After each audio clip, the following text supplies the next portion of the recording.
my son, who is 11, he saw the trailer for Deepwater Horizon, and he said, I really want to see that movie. And I said, okay, well, I'm interested because it's a little more sophisticated than what we usually take him to see, and a little more intense. And I said, I don't know if we can see that movie. And he said, I really want to see it because I know it's a true story. I know it's about hurting the environment, and I want to see it. So I took him to see it. We both loved the movie, but it looked to me like you were doing your own stunts in that movie. Yeah, you know, I'll do whatever's required by the director, but I'm not that gung-ho, like, yeah, let me, throw me off a building. But in this particular situation, Pete, they wanted, because these guys were caught on fire a number of times. The guy that I played, Mike Williams, had a lot of burns on his body. And so they were like, okay, will you do this? And I said, yeah, we thought, we're in a safe environment, so stunt guys, and you put the protective suit on and then the gel. And then they kind of light you on fire. And I'm like, wait a second, usually they say, okay, we got sound speed and we're rolling and the cameras are up. They kind of lit us on fire and walked away.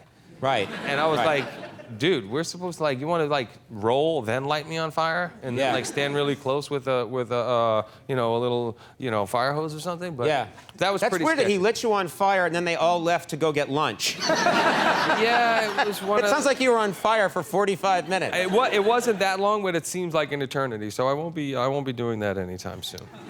We did one stunt when we were just starting on this show where they did the gel and all that and lit me on fire, and they said, roll this way, don't roll that way. And I was like, okay, I'll do that. And you're wearing the protective suit and everything, but it's still, you're on fire. And then they said, whatever you do, don't stand. And I said, why? And they said, because then the wind will catch you and the fire will just spread quickly and your whole face, which is unprotected, will be enveloped in flame. Mm-hmm. But they said that kind of like, you might not want to do that. Yeah. It didn't say, so it's very serious stuff.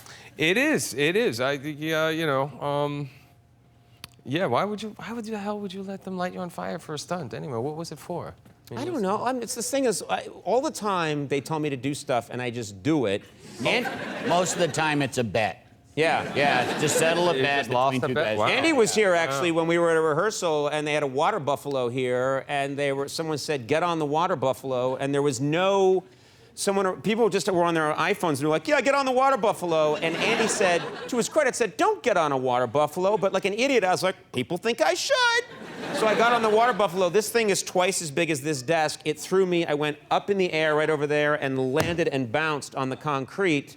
And then Andy was like, told ya. I was nicer than that. And then, and then they set me on fire. Yeah.